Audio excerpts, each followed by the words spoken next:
This government meeting is brought to you by Eastworks and our local cable subscribers.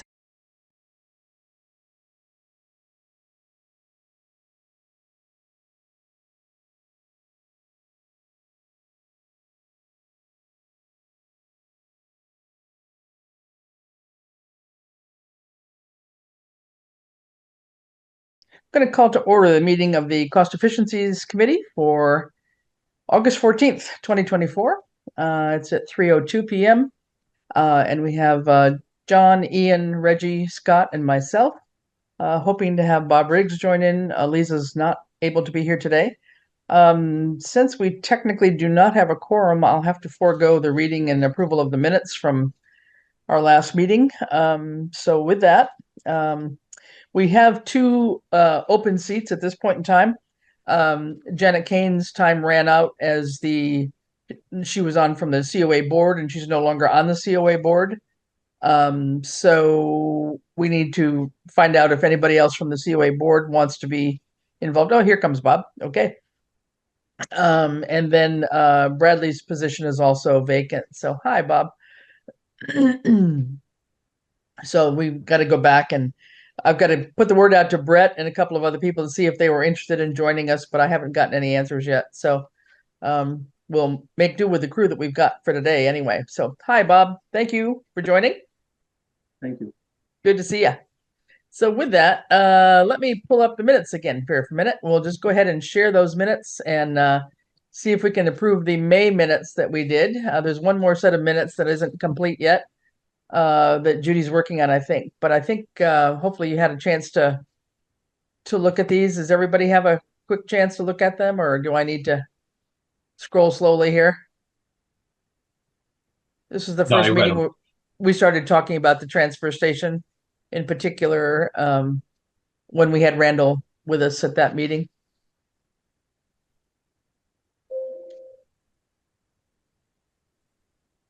I'll move approval of the minutes. Okay. I'll second it. All right. All those in favor? Aye. All right. We'll call those approved for the May meeting. Thank you very much. Chris, Yes. when we originally set this up, didn't Janet Kane, wasn't she representing three different departments? She was representing the COA board, I believe. Just the COA? Because I know Ian was police, fire, Highway, and Board of Health.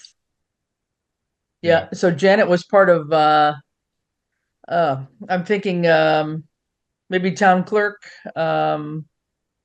assessors, maybe. I think it was assessors, yeah.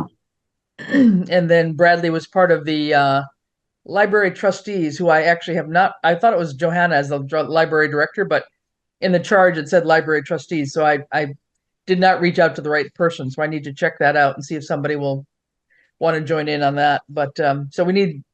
Oh, and somebody was from water. Janet was also on the water one. The water commission, I think, was with Janet, maybe. So that's why I had reached out to Brett to see if he might want to join in. So we'll see if we can try to corral a couple more people and get them to join the committee here, okay, by the next meeting.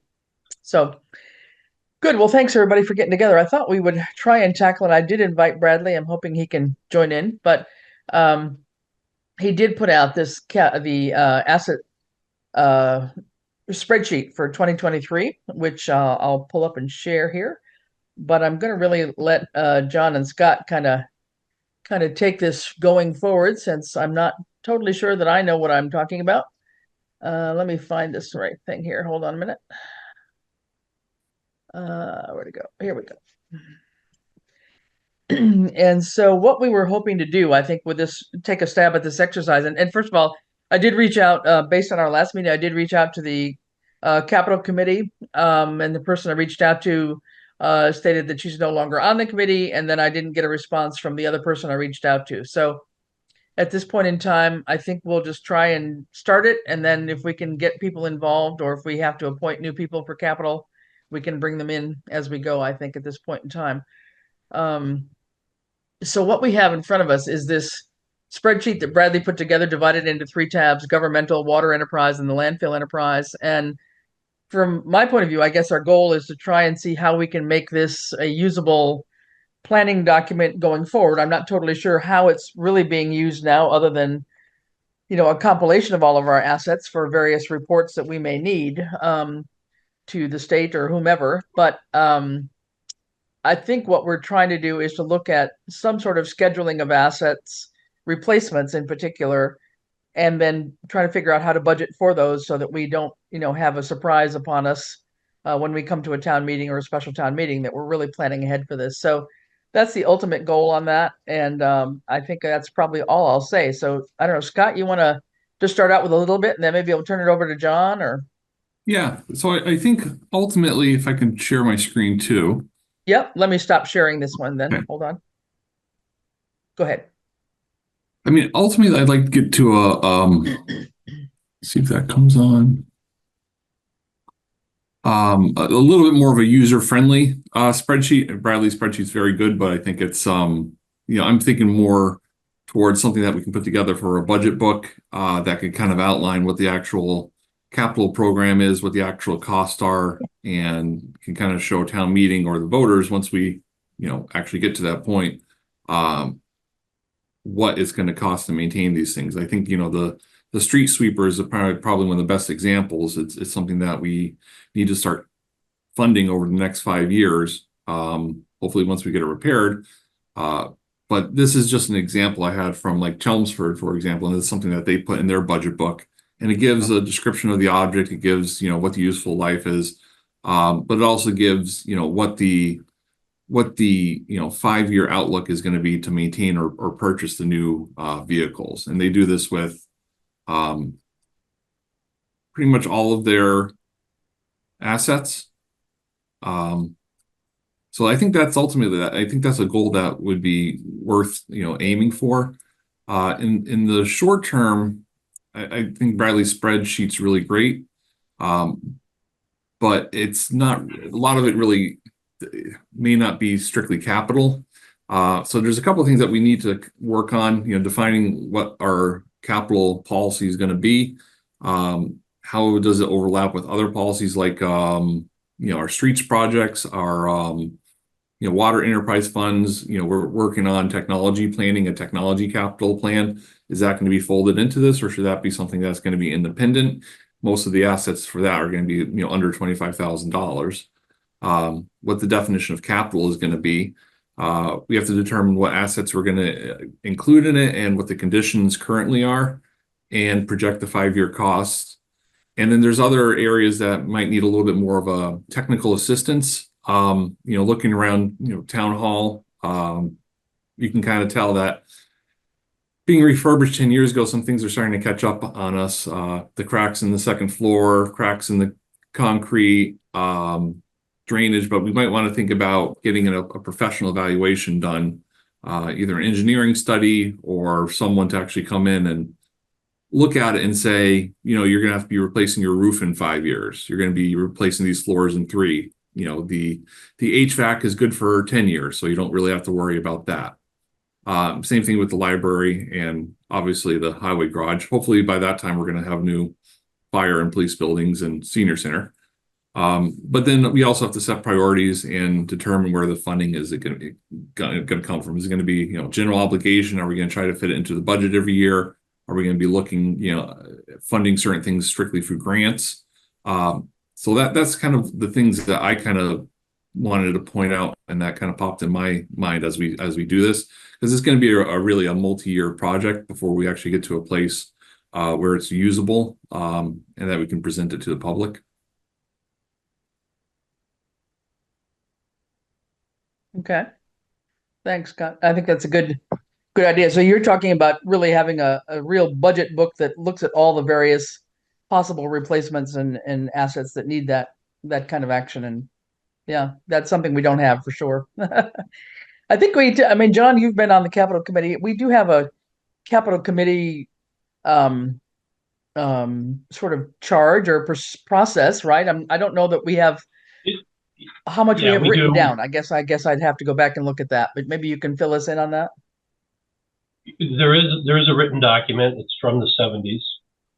It's antiquated, and the approach in the past few years has been, we got this money now, let's see how many things we can fund, and that results in the smallest projects being funded and the largest being defrayed. Right. The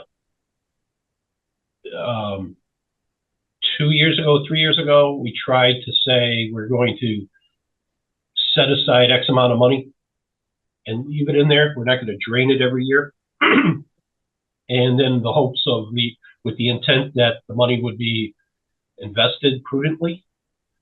That never materialized, so there was never any earnings on that money, so it was never growing.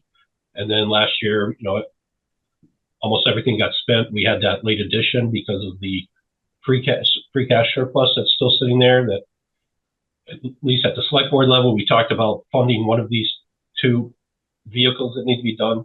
I mean, we need to come back to that, but so I go back a further step to the starting point. I say, let's not reinvent the wheel.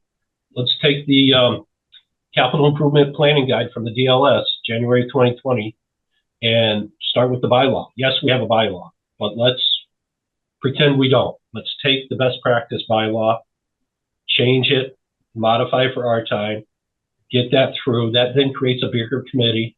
It basically replaces the existing capital committee, which I don't know that we even have quorum right now. If we were to meet, I don't think there's 3 of us yet, unless finance has named somebody, because then it would be myself, finance, and I believe Sharon Hart is still on. But that's a side point. But I'm saying, take this in the. I'm just scrolling through it now, right? It's got the introduction that we can use for it, suggestive makeup of how it is. I think it's a 9-person committee. The town moderator in the first year would appoint 3 people. He could do a 1 year, 2 year, or she 1 year, 2 year, 3 years. So we get the overlapping to get the ball rolling. Then the committee's created, come forward. What I like about that is it's like 6 pages in that document of all the different potential funding mechanisms available. And they're going to apply depending on what asset we're addressing, right? It's one thing if we need to borrow because we have to replace the roof at town hall. It's another thing if we're borrowing because we need a new cruiser. I mean, some of these things, to Scott's point, are on timelines, right? We should be looking at new roofs every 20 years. Maybe we can defer for 5 years to get out to 25, but I'll use Ian since he's here. With the exception of the pickup truck, most of his vehicles are up over 80,000 miles. Some of them are well in excess of that. How far do we want these to go before? Because I've got to assume if we really dug into it, the maintenance of the vehicles is we're spending more on maintenance than if we just leased a new vehicle. And using the guide or the kind of take Bradley's spreadsheet and hide a lot of the things that aren't going to apply. Vacant land that the town owns for this purpose, we don't need that. But this guideline says 25,000 and above. Is that our threshold? Do we want to start at 50,000? Have that conversation. Whatever falls under that, so it'd be all the vehicles, the buildings, the physical tangible assets, that underground oil tank at the highway department that we keep getting 28% insurance increases on. I mean, I do agree with Scott. This is a 3-year plan, but we take that, we build that spreadsheet, and then behind that spreadsheet, we get those detail sheets of what we're going to share with the public, because then it becomes a marketing campaign, right? Here's the picture of the vehicle. Here's what it does. Here's the plan on how we're going to fund it. Right. And ultimately, you kind of build it out 10 years or 20 years into the future. And each year you drop a year, you add a year, and things keep moving on. Mm-hmm. Yeah. Yeah. And I think right now, whatever we have on the books for a bylaw is pretty minimal. I mean, you may have much more written in terms of the procedures within the capital committee itself rather than what's on the books for a bylaw. But if we really do need a bylaw, then the bylaw advisory committee needs to get working on that so that we can put it forth for a special town meeting. Because then that was going to be my first question is, can we adopt a new bylaw at a special town meeting later this year? Or do we have to do it at a full town meeting? No, I don't believe so. Okay. I think it can be at both, right? Scott, sorry, you're muted. I don't remember bylaws. Yeah, I believe, bylaws can be special towns meeting because we've done planning in the past. Yeah, So, we have in the So past. if we could get that done for this time, right? Because we're going to be meeting sometime in November, December, I'm assuming. We're going to have, I mean, we usually do. Because this bylaw calls for the election of 3 people to this committee. So if we pass it in December, people could pull ballots and go through the election process. If we, Yeah, and don't forget too that once you pass it through town meeting, though, you've got another 90 days that the AG has to approve it. So it takes, if we did a town meeting in November, say, I mean, it would be January, February before we would be able to really put it into action. But I'd like to, be able to somehow, I don't know. I mean, does that mean that we can't do any work until then? Or what can we do simultaneously, I guess? Or can't we? I think we can do a lot of preparation, getting the documents together and building out the spreadsheets and that. I don't necessarily think we need a big working group for that. Yeah. To try and create a skeleton, maybe it's Scott, myself, and if Reggie on the finance side, if the 3 of us could get some time together, extrapolate what we have. It will also identify the holes of information that's missing. So that once we get the group together. Yeah. I was going to say, let me share, oops, hang on. And get rid of this one. I was going to share, Bradley's spreadsheet here for a minute and see what parts do we not need. Like you mentioned the land issue. So a large part of the governmental sheet here, it's interesting to know. And I guess I was a little confused in terms of how some of the depreciation is being applied in terms of some of these things, but that's a different question. But all this is pretty much, in the beginning anyway, is very much land, but then it comes down to the school. So there's definitely things about the middle of the page here, beginning with Norris School. Some of these things would probably be included in this new spreadsheet that we're talking about, right? Yeah, because again, I would imagine this spreadsheet should tie out to our vehicle list with MIAA, right? Of what assets we have on the road. One would hope, yeah, yep. But so there's a large part of this first tab that's there, and then under the water enterprise, again, I don't know about that infrastructure part. There may not be much right there offhand. This is all piping for the most part, I believe. There's some things up. So there's the pickup and the new vehicle. So there's a couple vehicles on there. Some of the things around the pumping station, maybe, but a lot of that is water piping. And then under the landfill, there's a few things perhaps too. But again, most of it is related to the land. So it's really that first sheet. So I don't know, is that something that, would you guys rather do that as a mini group yourself, or ask Bradley to pull out certain things and revise that spreadsheet so it's more just equipment oriented rather than including the land, or what makes sense?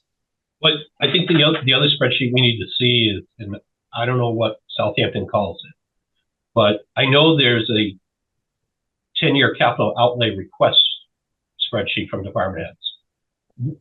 When's the last time it was updated would be a secondary question. But that document's out there somewhere because it's got the street sweeper on there and the dump trucks and all that. Yeah. So taking both those spreadsheets together and start building. I don't know if you can visualize the 10-year budget forecasting, which would be a separate report that we went over. So we get it in visually pleasing format to follow. Yeah, that's a challenge too. So I don't So know. I was surprised ahead, how much land there is listed. Yeah. And I'd hate for us to lose track of what land the town owned. So I think looking at the total list is still a good thing to do once in a while. And wonder, is some of that land not used by the town and could be sold? And is that true with other assets too, that we periodically look through and try to sell some things that we own? Not sure. Some of this is probably conservation lands. Well, to Reggie's point, though, again, validating this list, which I'm sure it's accurate, but if it's classified here, it's going to be under the town name for 3 reasons. It's it's foreclosed property held in the town's name, which then means if there's a structure on it, we have an exposed liability. It could be parkland, right, that we know about. Yeah. Or it could be conservation, but each one of those classifications should have its own code from the assessor's office. So if we ask the assessors to give us the 3 different breakdowns, tie it to this list and make sure we're matching everything, to Reggie's point that nothing's missing, and then have a discussion. What if we are? Why are we holding on to tax title property? Why aren't we selling this stuff off? Mm-hmm.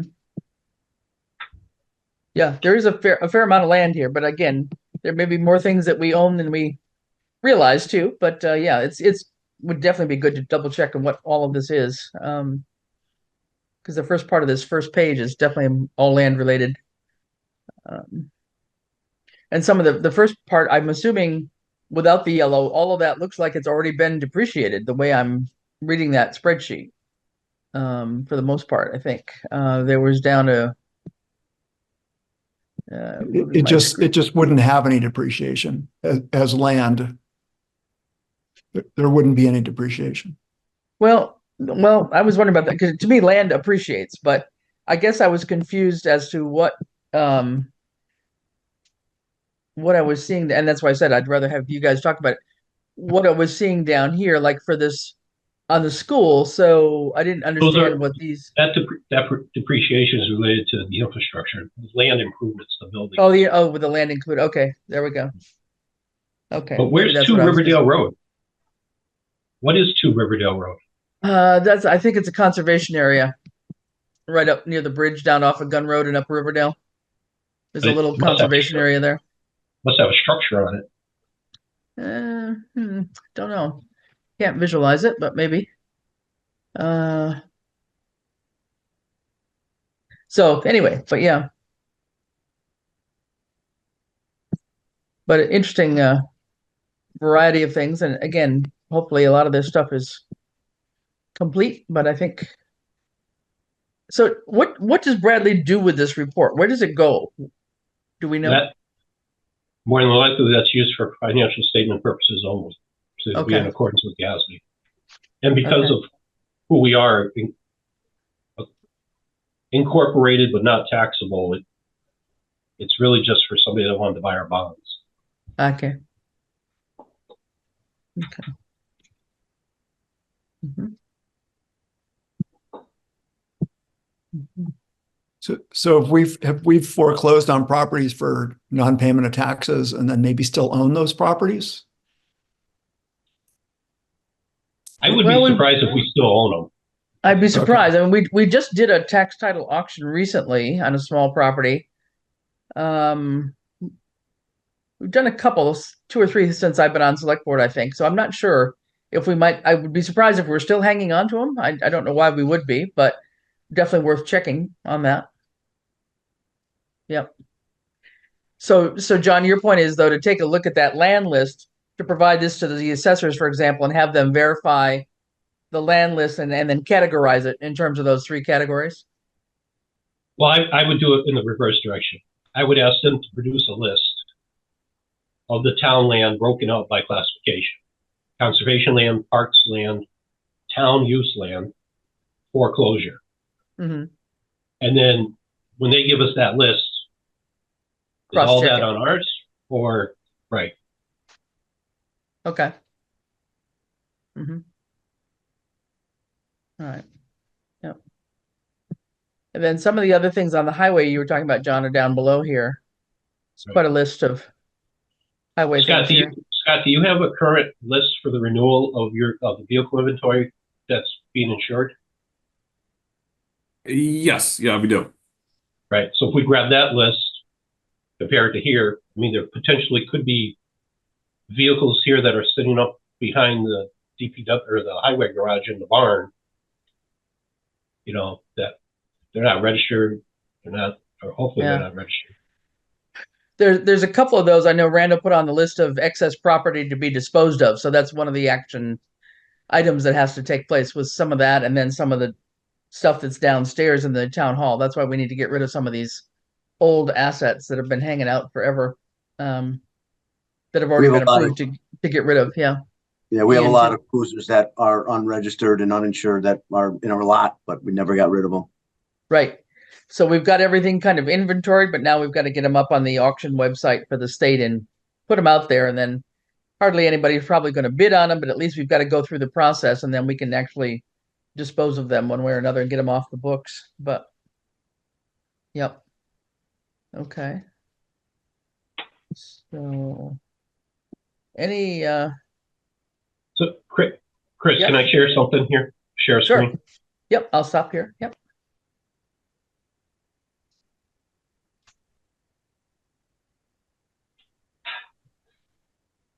So I'm just thinking, just step one, let's look at the bylaw. And then Yep. while the bylaw committee is looking at that, step two, the little mini, or I'm suggesting a mini committee, could start working at the inventory. Look at the existing documents we have and start pulling that thing in to see if we capture everything. Understanding there's going to be some blanks that we're going to have to fill out. And that's where, this is Bradley's statement number 34, Yeah. which they reference as a starting point. Okay. Um, Okay. We also need to determine, and this came up at the select board, what if we approve borrowing for that actually hasn't been done? A, if it hasn't been done, is it going to be done? If so, okay. If not, we should be rescinding those votes to free up the room as we go along. Mm-hmm. And then on top of that, we should be doing, for educational purposes, doing the calculation of how much room we actually have to borrow inside the limit or outside the limit. Yeah. That drives us to assess the town's financial capacity. Based on this, what's already on the books approved to be done that we know we're going to do. What's our limit? That's what can be done within the levy. Everything else will have to be outside of that, but even outside of it, there's a capacity, there's a maximum that you can do. Step 5, this is probably year 2 in, solicit feedback from department heads. Give them a calendar, this is the date you have to have this list in. Here's your projects and things. What's their 5-year plan out? The first year will be difficult, right? Because someone will be starting from scratch. But then next year, all you're doing is looking at the previous plan. What's changed? What's modified? Oh, this I can move up. This I really can't. Actually, I have to expedite this. Yeah, I was going to just add to that I think sometimes, there may be in a certain department, somebody may have projected, we want to replace this in, 5 years or 6 years or something, but then something changes and you need to move that up earlier, and you might need to replace it in 3 years rather than the earlier plan. So allowing for that flexibility and adjustment, I think, is going to be important too. Yep. And then the committee evaluates the projects that come in, documents it, which gets us to Scott's point about the one pager on each thing, right? So that any member of the public can look at this and say, yeah, this is, if we can afford it, this is a no-brainer. We should be looking at this versus our old way of only looking at one budget cycle at a time, right? Yeah. What's the priority list? Because that'll drive, if the number one item we need, I'm not saying I agree with this, but for example, is the street sweeper at 270, then that's number one. And that's what we do. We figure out a way to do that and work our way down the list instead of saying, okay, of these 300 items, we kind of have to cherry pick and only do these 20 or 30. And then that gets us into how are we gonna finance this? And then I'll scroll pretty quick here, but these are all the different options available to us. Right. If we plan for this, right? Mm-hmm. Yep. I sent this around to everybody right before the meeting too, so you probably haven't had a chance to look through it, but it's good reading, interesting reading, actually. Yeah, and it gives us other areas for the grants, like the Mass Clean Water Trust. We should be going to them for the water department on anything. And we are. Maximum 2% interest rate, and 50, you can get up to 50 years borrowing on those projects. So again, I would expect the water commissioners to be more on top of that for their list, but yeah, the one thing that we haven't done yet, and I'd like to figure out how we can get involved in, is that community development block grant program. Chesterfield, somehow, a very, very tiny town, just received $1.3 million, and I don't quite know how. And I've been trying to figure out how Southampton qualifies, because a lot of it is related to housing. So I'm not quite sure how broad the infrastructure capability is of that grant, but it's something I do want to investigate further and see if we can't be part of that program. I'm not sure if there was a limitation that's prevented us from applying to it in the past, but when I saw Chesterfield receiving a large grant from it, I was just shocked. So a lot of it has to do with economic and social data. Yeah. You can only really use it for very specific areas within like a town or a city that might qualify for it. But yeah, I think we can check that out. Yeah. I mean, Southampton's a tough one, as you know. I mean, our demographics is tough, and we fit in under the criteria of a small town with a 7,000 population or less. That's usually one of the criteria for the category we fit in, but we're not a diverse community, and our median income is just enough that it places us higher than the lowest level and not quite in the upper level. So we're perceived as more well off than we really are across the board. So it makes a category very difficult for us to fall into on a lot of these grants, but that's one to research a little bit further for sure. Mm-hmm. Okay. So with that in mind, the bylaws committee, which right now is just two of us, we've lost two members. Virginia has resigned after many, many years of service, and then Francine's term was up as well, and she did not renew. So it's basically Taylor Seabolt and myself, and we're looking for one more person on the bylaws committee to at least have three. But we're planning on meeting on the 20th. So I could add this to the agenda to take a look at the current capital bylaw, and then maybe get some information from what you were saying, John, and we can pull together some thoughts from the memo that you guys work with, and maybe feed some of that into actually bylaw language, if that would work. At least get it started. Yep. Okay.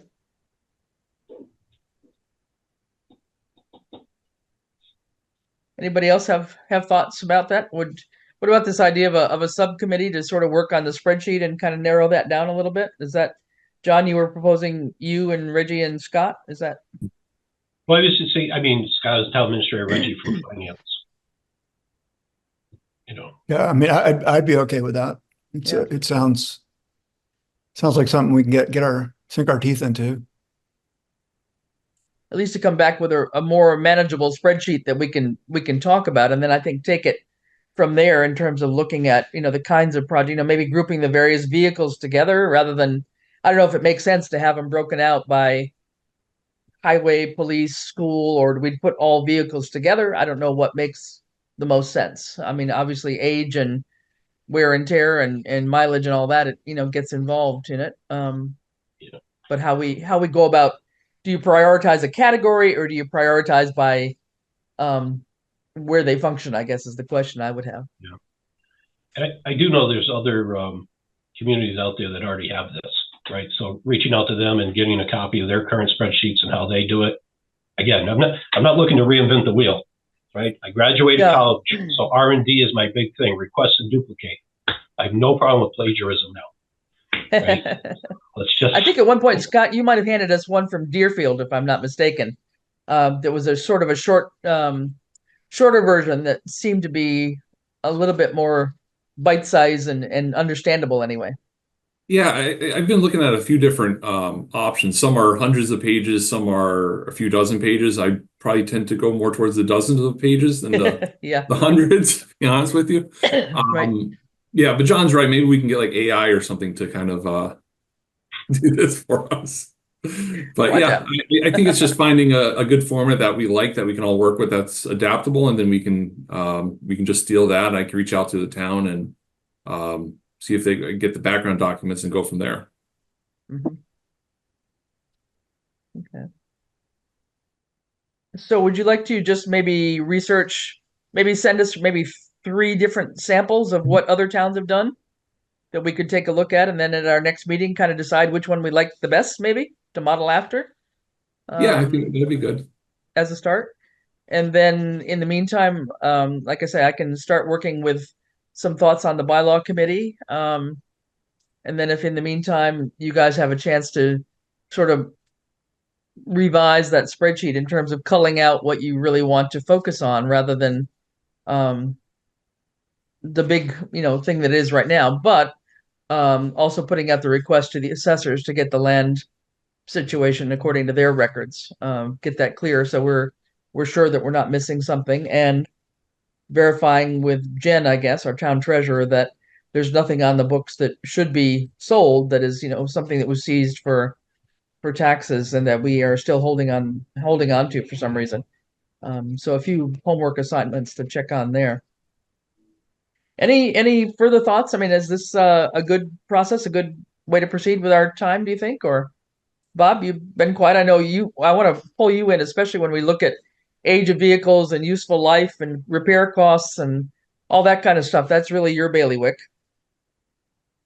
Well, I don't think I have anything to add to this at this point, as far as getting this together. So, and less might be more.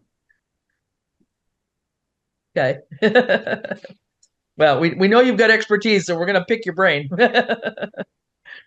That's fine, but I'm just saying, as far as putting this together, I don't know what I would add to it. Okay. All right. Well, I think if we have some document to work with first, that'll be a good start. So, okay. The other thing, I guess, we had talked about, and I didn't catch up with Randall again. He's been busy catching up on his mowing and various things around town, but we had talked about maybe working with him on some sort of a public education spot of some sort to, talk to people more about, what happens at our current transfer station. And, I think that's probably up to him to take the lead, but if there's any role that we can play to help him on that, I will reach out and follow up with him on that too and see. But, whether it was going to be like a little public service announcement or something, or a survey monkey to say, some things about, what do you know about our current transfer station? Would you use it if X, Y, and Z were in place? Some of those kinds of things might help get him toward an idea of some strategy to keep it afloat. So I'll still reach out to him and see if he would like to join us maybe in the next meeting and provide any other input about that. I actually stopped by East Hampton Media today. They're across the hall from my chiropractor, and I ran into the the manager there, and he took me for a quick tour. But they really want to do anything that they can to get us down to the studio or have come out here to do any type of programming or any type of informational session. So that might be something that we could do. Right. Yeah, they've offered that in the past. That's true. So good. Okay. All right. So with that in mind, any thoughts? I'm kind of hoping we could have a meeting maybe early September. Would that give us some time to get a couple things started? And then sometime right after Labor Day, we might be able to meet again. So offhand, let's see. It'll be the week of the 9th. So maybe if we did it on a Wednesday again, that would be the 11th of September. So I'm away at conference from the 6th to the 16th. Okay, so that takes that up. Okay, good to know. But so, I'm okay with you guys moving forward without me. Yeah, well, but we may need by then, if you guys have worked on trying to get together. I guess what I'm going to assume is that this mini committee would get together and try to work on the spreadsheet in between time. Yeah. And see where that goes. The other option would be on the 18th, so that's about a month away. Does that work for anybody, or is anybody else out of town? I'll be out of town for training that week. Will you? Okay. It's a tough one. I know we always have problems getting everybody together here. And Wednesday seems to still be the best day, though, right? I think for most people. Not sure we'd be ready as early as the 4th. We might be, depending on how quickly you guys could work together. Today's the 14th. How much would it take to get the spreadsheet? Well, it would definitely be a work in progress, but Yeah. I mean, we could come up with something. Scott, Scott can give a couple examples, which I'm sure he already has. Probably,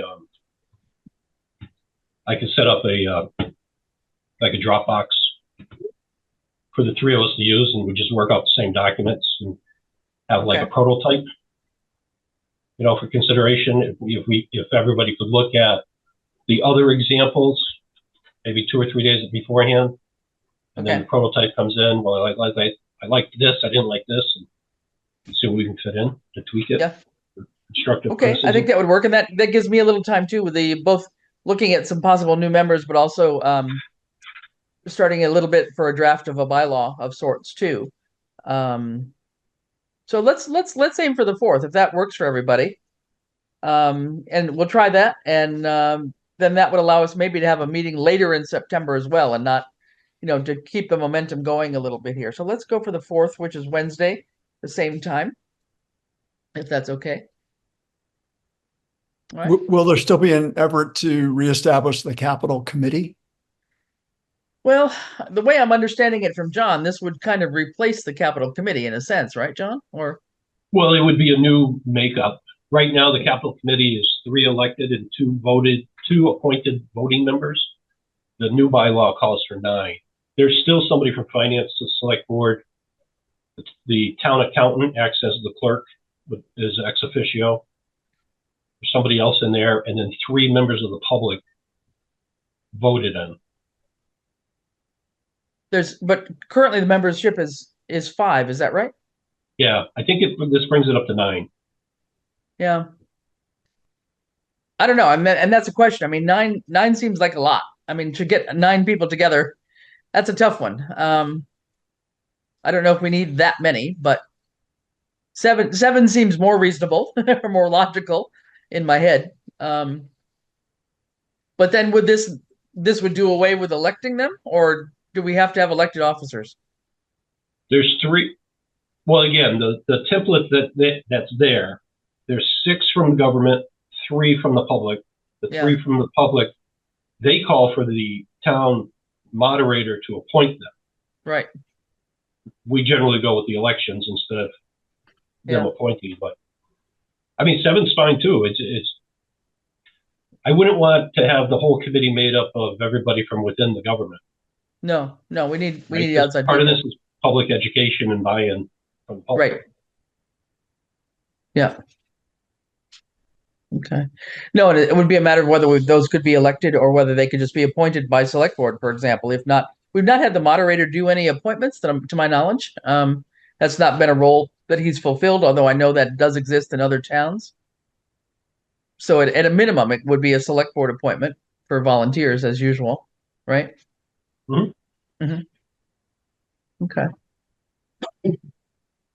All right. Well, maybe John, you and I can put some thoughts together on what you've got, or maybe send me what the current outline is of the process, and then I can do a little research with a couple of other towns and see what their bylaws might exist in regard to this as well as following the DLS manual.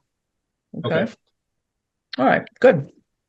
All right. Well, that's kind of all I wanted to bring up today, just to kind of get us started and focused on this a little bit now that we've got an updated list of assets, and just figure out how we might take this forward, because I think it's something we definitely need to do, and longer term planning has not been a forte of this town for quite a while. So maybe we can change the momentum here a little bit and get something going. But I think it really is important to have something kind of like that book that you were talking about, Scott, to be able to show the residents, what it is we're talking about. And you go to a town meeting and you see on the Warren article that replacing 4x4 wheel loader or something. Is like, well, okay, but sure, the highway says they need it, so we'll vote for it, but we have no idea what it does or what it looks like or whatever. So that's the kind of thing that I think could just help in terms of transparency and public education as well. So something along that line would be good. Yep. Okay, so with that, I guess I'll take a motion to adjourn. So moved. Okay. Reggie, second? I'll second. Ian, all right. All in favor? Aye. Aye. Aye. All right. We're adjourned at 3:47. So thanks. And I'll set up something on September 4th. Okay.